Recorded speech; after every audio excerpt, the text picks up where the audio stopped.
Satu, dua, tiga. Ya, inilah dia Mas Eko Wahyudi yang kebetulan saya kenal dengan beliau. Kira-kira siapakah dia? Kita coba tanya-tanya aja sepanjang santai dengan Mas Eko Wahyudi.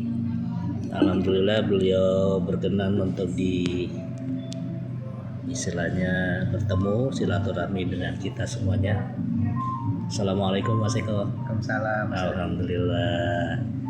Mas Eko, kalau boleh tanya nih biar teman-teman Desa Banten bisa tahu dulu Desa Banten di seluruh Indonesia maupun di luar negeri, biar tahu kira-kira Mas Eko itu namanya siapa sih Mas lengkapnya? Nama saya Eko Wahyudi Mas. Gitu ya. Oh, Eko Wahyudi. Siap. Iya ya, lahir tanggal berapa Mas kalau boleh tahu? Lahir saya 1 Januari 76, 1976. Jadi umur berapa tuh? Sekarang baru 49. Wih, masih muda ya? Masih muda itu. Siap. Anak udah berapa Mas sekarang? Anak 3. Oh, anak 3 ya. 2 putra. Masya Allah. Kerja di mana saat ini? Sekarang saya dinasnya di mana? Di sebagai ASN di pemerintah daerah DKI Jakarta. ASN ya. Berarti dulu ini dapat semacam kemudahan untuk masuk ASN dari jalur prestasi atau gimana? Iya, atau ngelamar sendiri? Iya, pada tahun 2002 tepatnya ya, atau 2003 itu tepatnya. Itu pemerintah DKI Jakarta waktu itu gubernurnya Pak Sutioso. Iya. Dengan sekdanya atau wakilnya itu Pak Fauji Bowo kalau nggak salah. Oh gitu. Nah, beliau mempunyai program untuk mengapresiasi atlet-atlet yang punya prestasi yang pernah membawa harum nama DKI Jakarta di kancah nasional maupun internasional. Masya Allah. Nah, pada dasar itulah kami waktu itu ada 42 orang. Di pencaksilat ada 6 orang kalau nggak salah, termasuk salah satunya saya yang direkrut pemerintah DKI Jakarta untuk menjadi ASN di pemerintah DKI Jakarta. Oh, pencaksilat udah berapa tadi? Kalau nggak salah 6 ya, dari 41. Dari 42. 42. Oh, keren ya. Oh, Mas Eko ini orang silat tuh.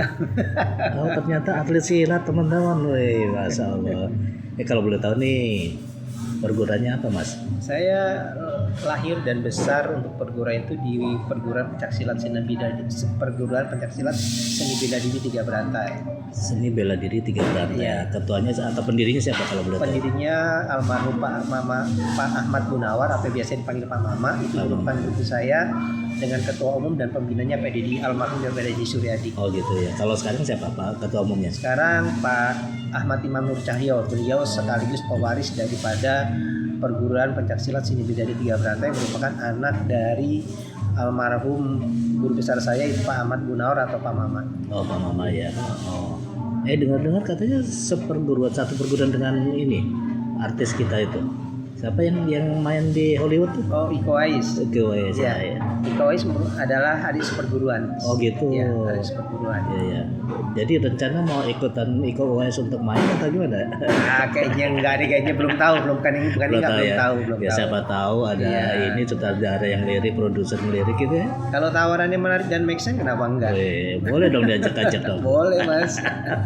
Ajak-ajak fellow. Iya. Berapa lama waktu itu? Mulai latihan mulai umur berapa? Saya itu dulu latihan tuh mulai 3 SMP Mas. Oh 3 SMP ya. Juga emak saya tuh memang ngajak saya, nyuruh saya, ngantar saya untuk latihan. Ya saya juga nggak tahu sebenarnya latihan apa gitu loh. Pas sudah baru berjalan berapa saat baru tahu bahwa itu ini latihan silat, ini gurunya dan segala macam. Oh gitu ya. Oh itu aja. Padahal saat itu cuman yang penting kata emak saya, yang penting anak laki-laki harus bisa berantem, anak laki-laki harus bela diri untuk kehidupan ke depan supaya paham dan situasi, bisa menjaga diri dan bisa merespon terhadap segala sesuatu yang berhubungan dengan keamanan di luar sana. Oh gitu. Seperti itu. Tapi bukan untuk jago-jagoan. Oh jago-jagoan itu kesekian lah tuh bonus kesekian. Nanya-nanya nih, iseng nanya-nanya nih. Pernah berantem nggak di jalanan? Ya namanya kita dulu nggak bisa berantem. Kita tinggal di mana? Tinggal di daerah mana? Saya dulu tinggal di daerah Johar Baru. Oh Johor Baru. Ya. Itu kan ini ya rawan juga tuh. Iya daerah Brongnya ininya lah orang Jakarta lah gitu. Iya. Ya itu betul terkait dengan bela diri pernah berantem atau enggak. Yang pastinya dari kita nggak paham bela diri, akhirnya paham bela diri. masih remaja, Iya. masuk SMA, norak gitu loh. Merasa dirinya jago dan segala macam, ya berantem di jalanan tetap itu pernah terjadi. Tapi seiring sejalan menyadari bahwa ternyata itu nggak baik. Oh gitu ya. Bisa bela diri itu penting, tapi mengaplikasikan keilmuan bela diri untuk suatu tempat yang tepat itu jauh lebih penting daripada berantem dan segala macam. Itu keren banget itu. Masih diinget-inget itu. Saya siap berguru. Siap. Suhu. Terus dengar-dengar nih, katanya tadi kan atlet, udah prestasi di mana aja tuh? Ya, saya di 3 berantai 3 tahun 89 Mas Yudi. Wih, 389. Kalau nggak salah sekarang ini kalau hitung usia sudah sekitar 36 tahun. Latihan. Ya, Di silat ya. Di silatnya. Di silat. Ya pertama itu SMA itu masih di remaja, main di kelas tanding kelas D putra. Oh gitu. Itu pertama kali main menang lawan salah satu perguruan. Yang kedua penyisian kedua kalah Mas. Oh gitu. Itu saya nggak kepikiran pertanding itu dapat apa enggak. Yang kepikiran pada saya itu adalah gue kalah gitu loh. Sabuk saya kalah gitu loh, pecundang banget gitu loh. Nah saya di situ saya ada perasaan gitu ya. Ada pemikiran lagi, gitu. Tahun 89 kalau tahun 90. 4 tahun 90. Oh soalnya jadi ada kepikiran latihan lagi gitu ya. Latihan gimana Kenapa cara saya harus juara. kalah gitu ya. Kalah gitu loh. Akhirnya saya guru kemana saya guru ngelatih saya datang. Oh ya? Datang bahkan bisa satu hari itu dalam hari Ahad atau Minggu itu bisa 3 kali latihan. Oh gitu, nggak capek? Pagi di SMP mana, siang di SMP mana, malam di SMP di rumah dia gitu. Itu nggak capek apa? Ya karena pada saat itu keinginan ya Mas ya. Ya dan kita senang gitu. Iya. Sampai di dewasa turun di kelas B, pas sudah kaki patah di tanding akhirnya coba lompat ke seni. Waktu itu seni. Kenapa patah? Ketemu ya namanya kita masih belum berpengalaman perguruan yang nggak maksudnya beradu tendangan apa jatuh atau gimana? Saya nendang tapi di kaki saya dipenggal terus dipukul terus pakai tangan yang orang itu tangannya itu biasa dia pakai besi lah segala macam salah satu aliran yang betul. Sangat inilah gitu loh. Ya nggak usah disebut itu. Nah terus saya tahun 96 saya lari ke seni. 97 pertama kali debut saya membawa tim DKI ke Trengganu. Wih, dan waktu itu pelatihnya salah satu adalah Mas Dodi, sang legenda juga terkait pelatih seni. Masya Allah. Dan itu pertama kali debut saya di internasional membawa Mas Dodi itu siapa? Mas Dodi Handoko dari Setiahati. Dan saya pertama kali saya dapat gelar internasional di situ Mas. Alhamdulillah. Kebetulan pelatihnya Mas Dodi sendiri. Masya Allah. Nah dari situ berkembang tuh saya main di bergu, saya main di tunggal. Tandingnya udah enggak karena udah fokus di situ. Oh dulu seni ya? Iya. Namanya seni ya. Oh gitu. Ya. Terus apa lagi prestasinya kira-kira? Prestasi alhamdulillah untuk PON dengan 3 kali PON saya mendapatkan 4 medali emas. Oh ya. Untuk SEA Games sendiri dengan saya ikut 5 atau 6 SEA Games saya mendapatkan 5 medali emas. Itu turun apa? Tunggal ya? Tunggal dan tunggal juga, regu juga. Oh gitu berarti. Tunggu dulu. Semenjak kapan mulai berubah seni dengan tunggal tuh? Tahun 97 masih seni ya Mas ya. 97. SEA Games itu ya? Ya, 97 tuh yang di Trengganu itu Mas. Oh Trengganu. Ya Trengganu yang kita main di sana itu masih seni kan, ada Wiraloka, ada tunggal, ada ganda, bener kan? Ada Wirasangga waktu itu kan tahun 97. Namanya masih seperti itu ya? Ya tahun 99 sudah mulai agak berubah, ada tunggal, ada Wiraloka. Tahun 2000 ke sana baru berubah, baru tunggal, ganda dan regu. Dan itu baru dipertandingkan di SEA Games-nya. Pertama kali SEA Games pertanding pencaksilat kapan tuh? Tahu nggak kira-kira? Ingat nggak? Kalau salah tahun 87 ya Mas. 87-an ya. Iya, 87. Nanti kita coba cari aja di Google ya. Betul. Saya kalau nggak salah tahun 87 kalau nggak salah. Nah ngomong-ngomong tadi berapa kali di SEA Games juara? SEA Games saya kalau saya ikut SEA Games dari 99, 2001, 2003, 2005, 2000 berapa lagi ya? Terakhir pokoknya 2011 Mas. Itu maksudnya juara satu kan? Juara satu. Keren, benar-benar legenda ini, legenda. Alhamdulillah Mas. Iya. Ya terserah Mas, dari setiap juara ke juara itu ya mungkin orang hanya lihat enaknya di juara, enaknya di bisa ini, tapi prosesnya itu juga orang harus tahu Mas, harus paham dan tahu. Itu yang sangat penting tuh prosesnya. Iya. Kira-kira pada waktu sebelum menjadi atlet tenar, sebelum menjadi atlet yang sang juara, apa suka dukanya dalam latihan tuh? Kalau duka sudah pasti ya Mas ya. Duka Apa tuh? itu segala sesuatu yang apa ya, capek, lelah, Ya, itu karena salah latihan satu ya. itu duka yang Iya ya. ya, tapi duka ini harus kita suka gitu loh. Kita harus bersahabat dengan duka ini. Lelah, capek, letih, sakit, Iya. itu kita harus bersahabat. Masuk. Karena itu yang harus kita temuin, itu yang kita harus dapat itu gitu loh. Iya ya. Nah, sukanya adalah apa ya? Kita bisa setiap, karena kalau kita berpikir terkait prestasi Mas, kita harus berpikir prestasi tidak pada ujung. Kita harus berpikir prestasi itu pada awal kita mulai mau berprestasi. Prosesnya berarti. Prosesnya. Ya? Oh. Jadi kalau bicara juara, bukan juara ketika saat bertanding dapat juara. Juara itu berbicara ketika dia latihan, stretching harus juara. Ya. ABC running atau pemanasan harus juara.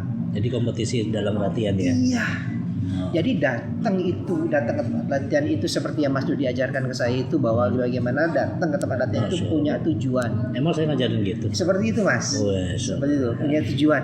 Pulang dari tempat latihan juga ada mata yang berbilang, yes, alhamdulillah tadi latihan sudah gini, tadi keren, berarti yang kurang ini, bla bla bla. Ya. Seperti yang masih suruh catat di buku itu loh Mas. Ya, seperti itu. Emang saya suruh nyatet. Iya.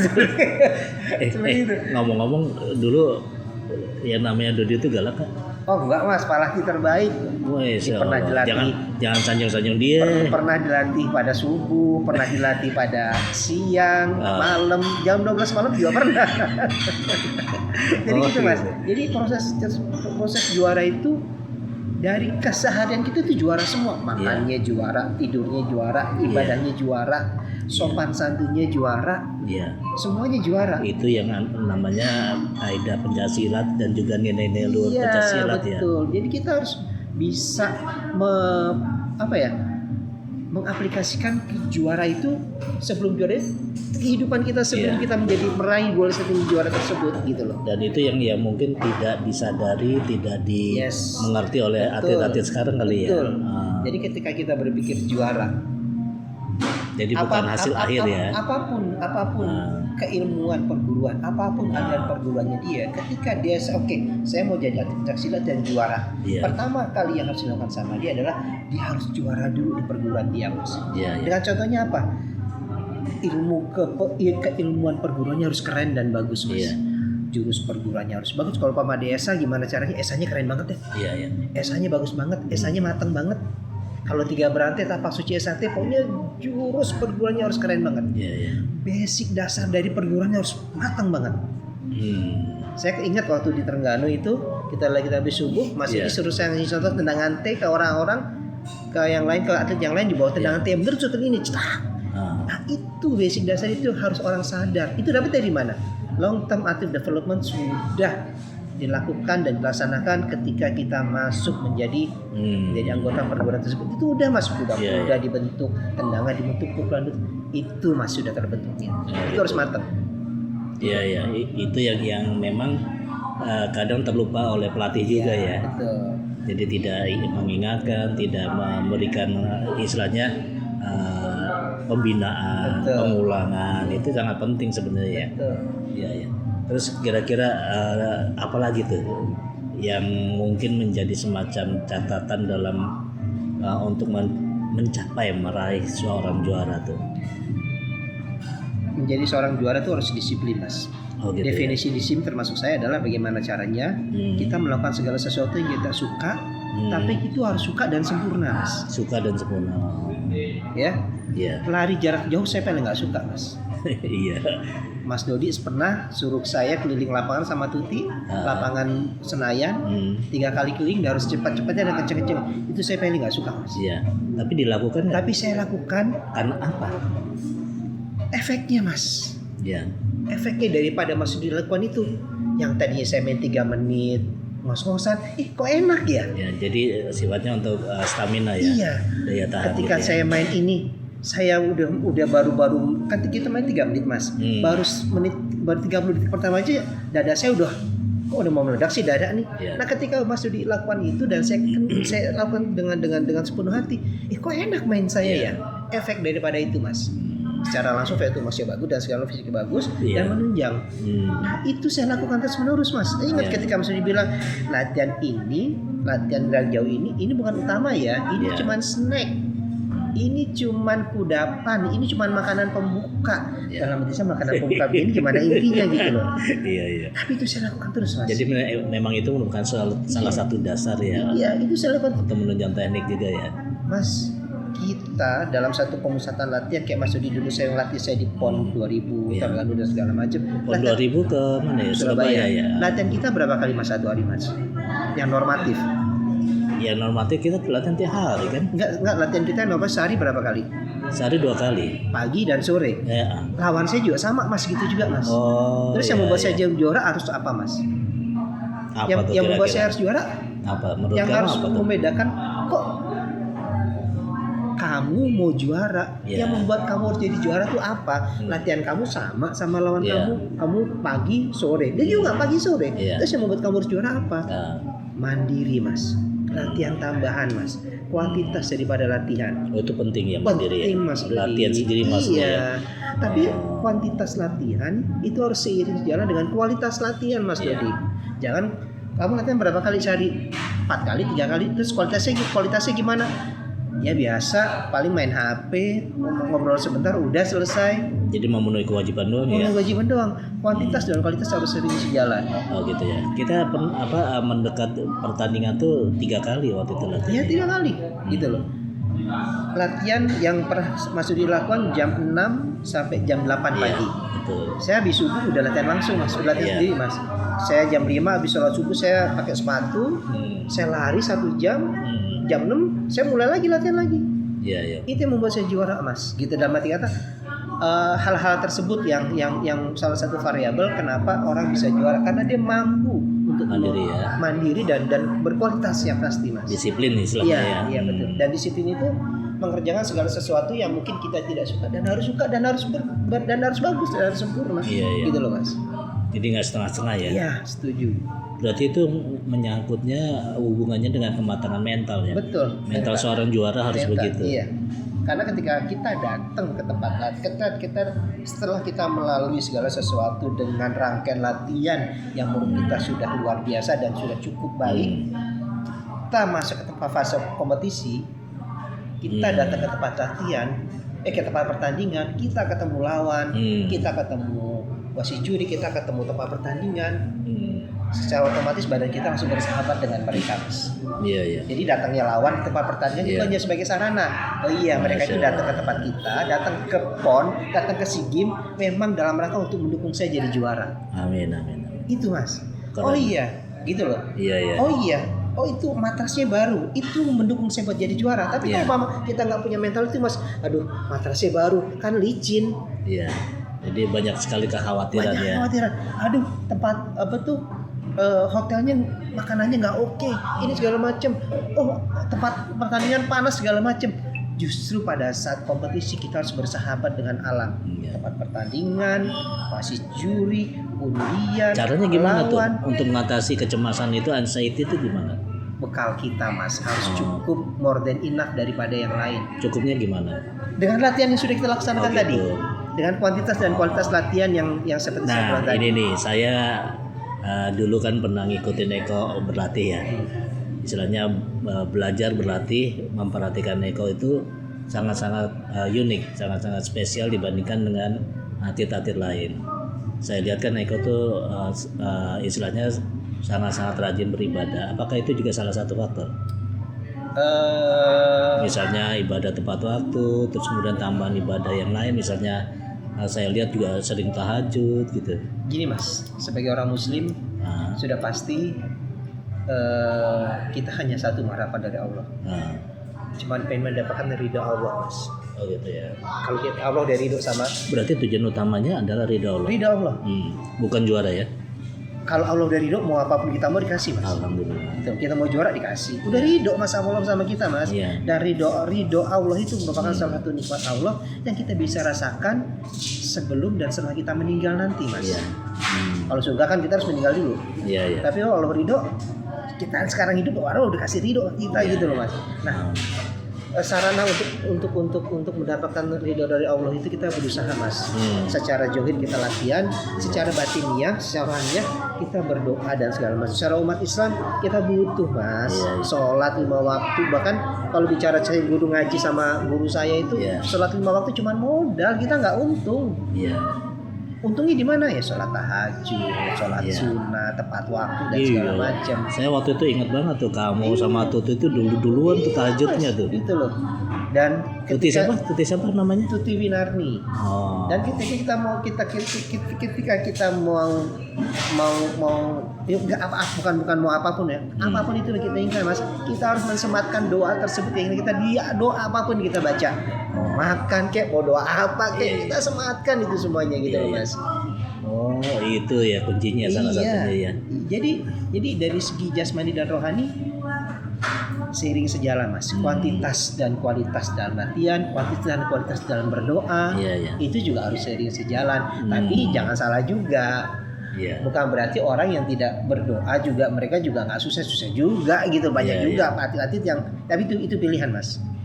Nah soalnya gini, misalnya pertandingan maaf saya singgung kemarin di O2SN itu banyak sekali atlet-atlet yang cakep permainannya, tapi akhirnya apa? Yang ditakdirkan menjadi pemenang lah yang menang gitu. Gara-gara misalnya contoh goloknya jatuh, tongkatnya lepas, terus waktunya lebih dan sebagainya, itu termasuk dari mungkin juga salah satunya dari doa kali ya. Bisa. Yang pasti sih yang memang udah takdir ya mas ya. Nah itu itu ya. Karena kalau Allah sudah ridho kan gitu. Iya, Allah sudah ridho. Pernah suatu ketika apa yang kurang sih mas?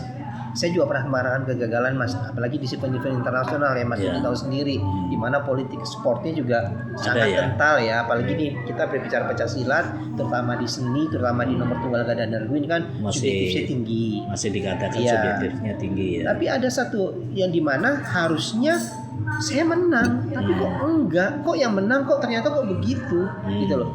Itu udah takdir tuh mas. Jadi kalau kita berbicara lagi ke masalah rohani ya.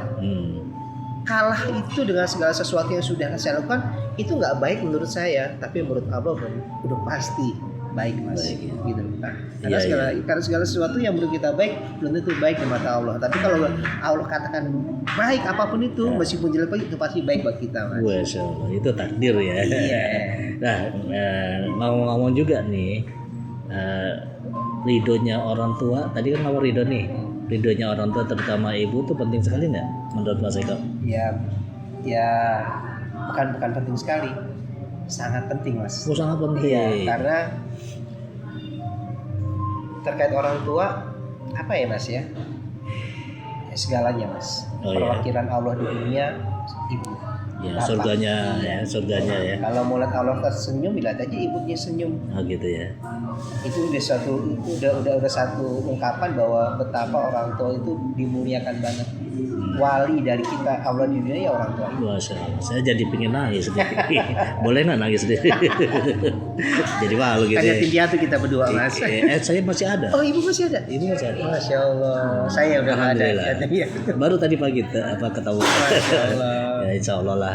Mumpung masih ada pintu surga. Iya. harus ini terus tuh mas. Iya. Nih ngomong-ngomong yang lain nih, hal-hal lain nih. Kira-kira anak-anak ngikutin Mas Eko nggak nih? Anak-anak belum mas. Masih yang paling bontot aja nih baru. Aku mau dong ya latihan ya. Kalau yang abang sama kakak mah enggak lah, belum banget belum. Mereka punya passion sendiri itu terkait kehidupan mereka. Ya terus saat ini masih ngelatih? Saat ini terus terang mas dengan kesibukan saya sekarang ini. Saya sekarang ini berorganisasi di IPSI, ada di Pengprov, ada di PB, terutama di Pengprov ya sekarang lagi sibuknya. Memang itu juga secara tidak langsung mengurangi kuantitas saya ke perguruan juga. Tapi saya tetap silaturahmi dengan guru saya, silaturahmi dengan teman-teman perguruan, entah 1 pekan sekali, entah sebulan sekali, gimana saya tetap melakukan. Tetap nggak lupa ya? Iya. Nggak lupa kacang pada kulitnya. Pasti, gitu ya. Mas. Itu saya di pencak silat banyak bergaul mas dengan perguruan-perguruan lain. Bahkan guru-guru saya tuh di samping guru saya di perguruan ada Mas Dodi, ada mas-mas yang lain, ada Pak Sibit, ada Mas Fami dan segala macam. Tapi tetap rumah dan takdir saya adalah di 3 berantai. Iya, iya. Dan itu tidak akan melepas, semoga sampai akhir hayat nanti. Ya, alhamdulillah. Itulah yang memang menjadi semacam ilmu dasar yang bisa berkembang itu ya adalah ilmu dasarnya dari perguruan. Kalau ilmu dasarnya itu kurang bagus, tentunya juga hasilnya kurang bagus gitu ya. Betul. Iya, iya, iya. Iya, sementara itu dulu nih Mas Eko nih, kira-kira ada pesan dan kesan untuk pesilat-pesilat di Indonesia gitu, terutama misalnya untuk yang ini goes to Olympic, ya, kira-kira gimana nih menurut Mas Eko nih, pandangannya gimana tentang pesilat-pesilat Indonesia? Pencaksilat ini merupakan asli budaya Indonesia. ya, Meskipun tidak dipungkirin, secara sejarah tercatat juga di Malaysia, Brunei dan Singapura juga ada pencaksilat. Nusantara ya. Nusantara itu tidak bisa dipungkirin. Tapi ciri khas pencaksilat di Indonesia ya itu mampu untuk menginfluence daripada negara lain terkait pencaksilat. Ya. Jadi sebagai orang Indonesia, yuk berbangga, yuk mempunyai jati diri bahwa pencaksilat itu asal Indonesia. Ya. Pencaksilat merupakan salah satu inventaris daripada semua bela diri yang ada di dunia. Iya, iya.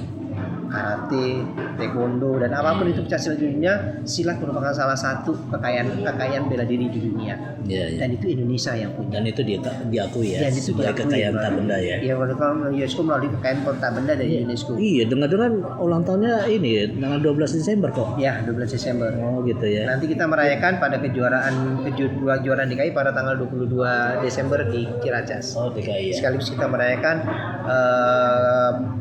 dari UNESCO terkait barisan benda terkait pencaksilat Indonesia. Jadi terkait pencaksilat, apapun teman-teman dari Indonesia, pencaksilat seluruh Indonesia, tentang pencaksilat, yuk kita jaga bersama-sama. Kita latihan bersama-sama. Kita ke depan bangun secara lebih baik lagi terkait pencaksilat. Apapun teman-teman pesilat Indonesia punya kesibukan di lain, tetap yuk kita perhatikan pencaksilat. Yang kedua terkait dengan pencaksilat goes to Olympic. Ya. Kalau kita berbicara goes to Olympic, regulasi terkait IOC, bagaimana sebuah NOC itu harus bisa merespon dan bisa mengikuti aturan di IOC itu harus kita juga jalankan. Oh gitu ya, ada ya. Ada. Regulasinya ada ya. Regulasinya ada, bagaimana caranya sebuah cabur bisa masuk di pertandingan di Olimpik itu juga Satunya ada ketentuan. Salah satunya terutama buat regulasi pertandingan. Oh gitu. Terus regulasi semuanya Mas. Harus adil Harus gitu ya. segala macam, harus fair play, dan yang pasti harus aman dan selamat buat atletnya sendiri. Itu salah satu penting Salah satunya penting. Yang berikutnya kita terkait bela diri, ada beberapa bela diri yang sudah pernah dan dipertandingkan di Olimpiade. Ada taekwondo. Iya. Taekwondo sih yang sering masuk ya. Iya, iya. Karate udah pernah belum Mas? Seingat saya belum ya Mas ya? Belum kayaknya ya. Karate belum ya. Iya. Oke, kita berbicara taekwondo. Kita berbicara tinju.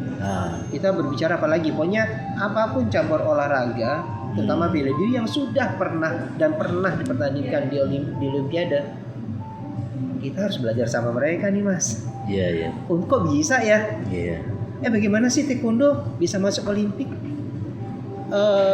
Lobbynya seperti apa sih? Secara politik seperti apa sih? Gitu loh. Instrumen dan variabel yang membuat taekwondo kenapa harus pertandingan di Olimpiade apa sih? Oh, itu penting ya, kita ketahui ya. Karena mereka udah pernah duluan dan mereka udah pernah bisa duluan dan berhasil. Pencaksilat nggak usah malu kita untuk bertanya, belajar bagaimana caranya mereka bisa sampai sana. Iya, iya. Karena kita sebagai pencaksilat, sebagai pelaku pencaksilat, kita lebih baik loh Mas. Iya, iya. Dari segi keilmuan dan segala macam. Kita komplit dari permainan atas, bawah, tengah, kita ada semuanya. Oh, gitu ya. Gitu loh Mas. Seperti itu Mas paling Mas. Iya, iya. Karena juga mungkin merupakan salah satu momentum yang sangat berharga sekarang ini. Ketua umum kita adalah presiden kan gitu ya. Kesempatan jangan sampai disia-siakan ya. Gimana caranya bisa masuk ya. Berbicara terkait ketua umum sekarang Presiden Pak Prabowo Subianto itu orang yang sangat luar biasa Mas, mendedikasikan dirinya untuk pencaksilat. Seorang figur Pak Prabowo Subianto, beliau pada saat dulu sampai sekarang beliau bisa jadi apa saja. Ketua Umum PSSI bisa dengan mudah beliau ambil. Oh, Ketua Umum ya? mungkin belum pernah. Mungkin. Ketua Umum PBSI apa olahraga yang terkenal apa sekarang? Ya. Beliau bisa jadi ketumnya. Ya, tapi beliau tetap mendedikasikan diri dan membeli pencaksilat untuk bisa menjadi pembina dan ketua umumnya. Yang setahu saya dari saya belajar silat, beliau sudah deh. Iya. Dan latar belakangnya memang leluhur beliau tuh dia orang silat. Iya. Dan ketika saya baru belajar silat, beliau sudah ngurusin silat ya, Mas. Sampai sekarang ini belajar presiden tetap pencak silat di hatinya. Karena apa? Pencak silat jati diri Indonesia, pencak silat budaya Indonesia. Jadi kalau berbicara nasionalisme terhadap beliau nggak usah kita ragukan lagi, Mas. Ya, bagaimana caranya gitu loh. Iya, orang tua beliau leluhurnya memang orang silat juga ya. Pak siapa Sumitro ya? Ya Pak Sumitro bapaknya. Ya, kalau nggak salah bapaknya ya. Iya. Nah sekarang dengan beliau jadi presiden Bapak Ketum kita, karpet merah tergelar Mas untuk pencak silat untuk menuju ke arah situ. Amin. Semua lembaga negara, kementerian, Bappenas dan segala macam. Tinggal kita sekarang orang pencak silat bagaimana bisa caranya karpet merah yang sudah digelar oleh Pak Presiden Prabowo ini melalui lembaga-lembaga kementeriannya ini kita bisa manfaatkan itu dan kita bisa jalankan itu sesuai dengan regulasi yang ada. Tentunya dukungan utamanya dari orang silat ya. Betul. Iya. Kita sendiri sebagai orang silat bisa nggak ngisi itu gitu loh Mas. Iya. Untuk itu kan dibutuhkan apa ya? Effort yang sangat besar. Rasa kekeluargaan, rasa ingin bersama-sama tanpa harus memikirkan kelompok ini kelompok itu, kubu ini kubu itu gitu loh Mas. Itu penting tuh. Penting sekali. Persyaratannya penting.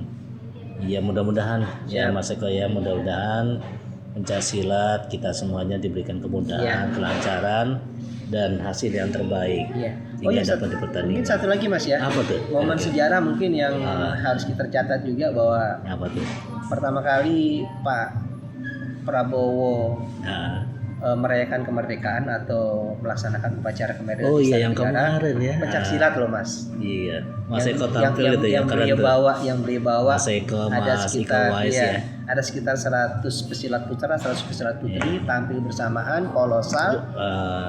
Dan itu sangat luar biasa. Iya, saya sendiri sebagai yang ada di dalam situ nggak menyangka itu bisa terjadi gitu Mas. Saya sampai berpikir loh, waduh gimana caranya saya seperti Mas Eko nama Mas Iko Wais tuh.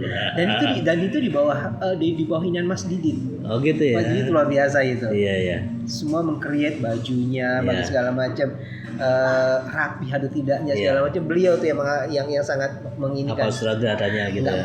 Apa tuh? Beliau sangat concern sekali. Oh gitu ya. Bagaimana caranya pencak silat itu sangat concern dan sangat luar biasa sekali perhatian terkait pencak silat. Oke deh. Oke, saya rasa hanya itu sementara Mas Eko ya. Terima kasih atas waktunya, kesediaannya. Mudah-mudahan Mas Eko sehat selalu. Amin ya Allah. Diberikan keberkahan dalam hidupnya sekeluarga. Amin ya Allah. Oke, kira-kira terakhir nih ada pesan-pesan untuk channel Banten? Untuk teman-teman channel Banten, jangan lupa nonton dan subscribe. Channel apa namanya? SH Banten. SH Banten. Terima kasih banyak. Kita subscribe, kita menonton, kita share, kita like. Kita mempunyai andil besar nih untuk sama-sama menjaga dan membangun perkembangan pencak silat SH di Banten khususnya dan umumnya pencak silat di Banten pada umumnya dan juga khususnya nasional SH Banten dan umumnya maupun di dunia lah. Di dunia seperti itu Mas. Ya mungkin Mas Eko punya channel juga? Belum Mas. Saya nanti akan belajar sama Mas Udi dulu. Saya lagi belajar sama gurunya dulu. Iya deh. Sekali lagi terima kasih. Sama-sama Mas Udi. Mudah-mudahan kita berjumpa kembali. Siap. Makasih. Assalamualaikum. Assalamualaikum.